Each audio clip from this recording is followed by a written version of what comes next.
भावना भारती स्वागत करती हूँ आप सभी का बाहु एक्सप्रेस न्यूज में। जैसा कि हम सभी जानते हैं कि कल दीपावली का उत्सव जो था वो पूरे देश भर में मनाया गया। दीपावली के बाद जो है गोवर्धन पूजा का महत्व जो है वो मनाया जाता है, त्योहार जो है वो मनाया जाता है और पूरे देश भर में लोग जो है इसमें झूम झाम कर कृष्णा कॉन्शियसनेस के इस्कॉन के जो जितने भी सदस्य हैं इसमें झूम झाम कर पार्टिसिपेट करते हैं और इस दिन को बड़े ही हर्षोल्लास से मनाते हैं। इसी के चलते आज हम जो है वो आपको लेकर आए हैं शक्तिनगर में हरे कृष्णा गौशाला में, जहाँ पर गोवर्धन पूजा का जो ये दिवस है वो बड़ी धूमधाम से मनाया जा रहा है। आइए यहाँ पर चलते हैं और बात करते हैं यहाँ पे जो प्रभु जी हैं उनसे और जानते हैं कि गोवर्धन पूजा का क्या महत्व है।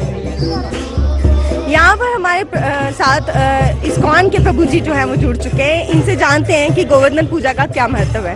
प्रभु जी हरे कृष्णा, पहले आप हरे कृष्णा माता जी। पहले आप अपना नाम बताएं। मेरा नाम रणछोड़ दास। रणछोड़ दास। प्रभु जी गोवर्धन पूजा जो है वो पूरे विश्व भर में मनाई जा रही है, इसके चलते आप क्या बताना चाहेंगे हमारे दर्शकों को, क्या महत्व है गोवर्धन पूजा का? सबसे पहले समझना ये जरूरी है सबके लिए।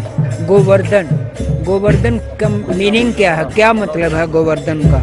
गो का मतलब गाय और वर्धन का मतलब बढ़ाने वाला, जो गाँव की और लोगों की उनको बढ़ाए, उनके सुख और शांति को बढ़ाए, उसको वर्धन कहते हैं, इसलिए इसका नाम गोवर्धन है।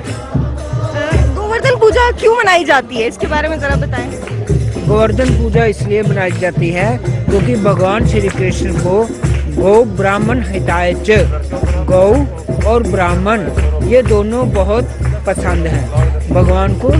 ये दोनों किसी भी समाज में, किसी भी देश में जिसमें गौ और ब्राह्मण दोनों पूजित होंगे, दोनों सुरक्षित होंगे, वह देश और वह समाज, वह जाति दोनों ही तरक्की करते हैं। आज का हमारे संसार इस देश में ना गौ सुरक्षित है ना ब्राह्मण सुरक्षित है, इसलिए सर्वत्र जो है वो उपद्रव हो रहे हैं। जब भगवान इस धराधाम पे थे, गोकुल में थे, तो ग्वालों के पास कुछ नहीं था, उनके पास क्या थी? गाय थी और ब्राह्मण थे वो।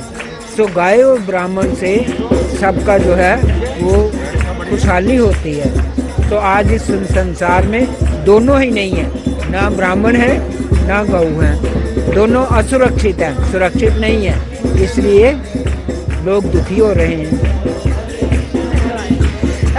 हमारे साथ यहाँ पर माता जी भी जुड़े हैं, इनसे भी जानते हैं कि इतनी देर के बाद अब यहाँ पर कोरोना के बाद हटकर कुछ सेलिब्रेशन जो है वो हो रही है देश भर में, तो इनसे जानते हैं कि क्या फर्क जो है इन्हें पहले में और अब में नजर आया है। माता जी नमस्ते, हरे कृष्णा, पहले आप अपना नाम बताएं। मेरा नाम मदासा देवी दासी। माता जी हर साल जो है गोवर्धन पूजा जो है वो मनाई जाती है, इस साल आपको क्या हटकर लगा? इस साल कोरोना की वजह से लोगों की संख्या कम है और हमने ज़्यादा लोगों को इनवाइट भी नहीं कर पाए हैं, तो थोड़े से लोगों को इनवाइट किया था, तब मतलब इतना गैदरिंग नहीं हो पाई है ज़्यादा।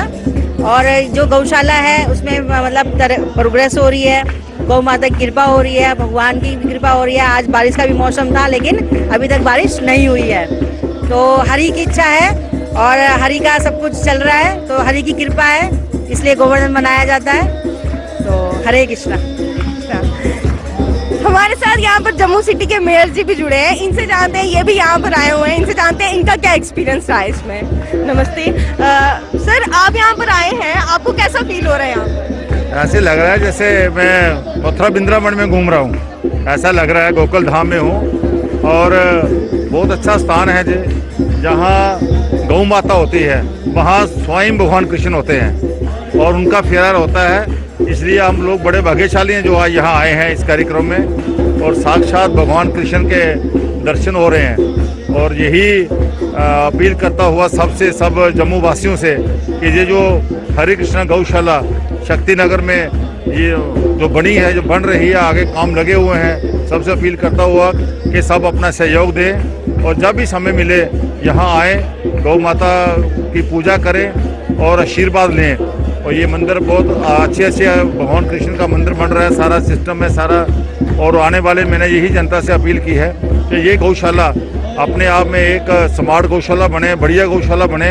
हम सब इसको मिलकर सहयोग करें, अपने से तो करें लेकिन बाकी भी अपने भाई बहनों से, दोस्तों यारों सबसे लेकर इस आने वाले जब अगला ये पर्व आएगा अन्नकूट का, तो इसको ऐसी गौशाला हो कि कुछ न दूर दूर से भी लोग देखने आए। जैसे हम लुधियाने जाते हैं या कहीं और जाते हैं तो गौशाला को देखने जाते हैं, इस किस्म की ये गौशाला जो सज्जन भक्त जहाँ काम कर रहे हैं, साधक बड़ी मेहनत लगन के साथ दिन रात में जब भी आते जाते कभी देखता हूँ, बैठता हूँ तो लगे ही होते हैं।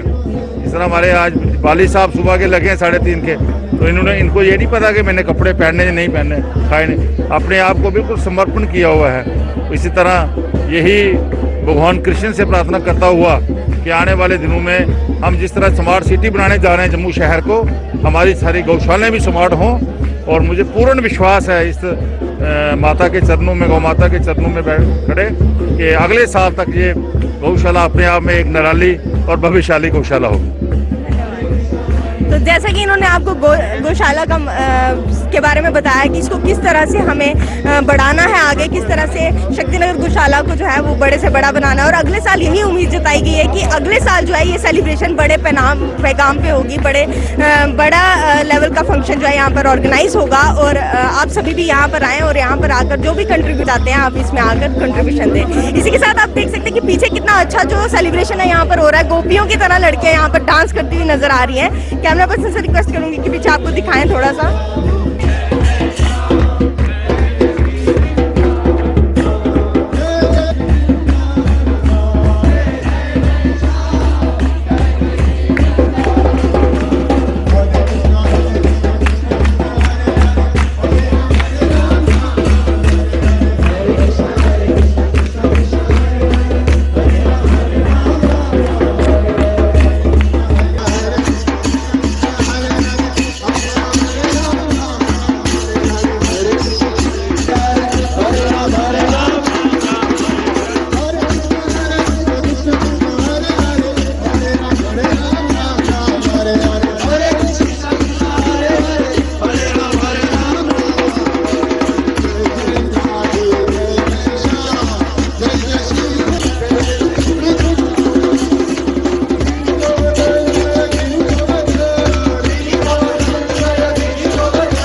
जैसा कि आज हम आपको यहाँ पर लेकर आए थे और हमने आपको गोवर्धन पूजा का महत्व जो है दिखाया। इसी के साथ अब मुझे यानी भावना भारती को दीजिए इजाजत और देखते रहिए भावु एक्सप्रेस।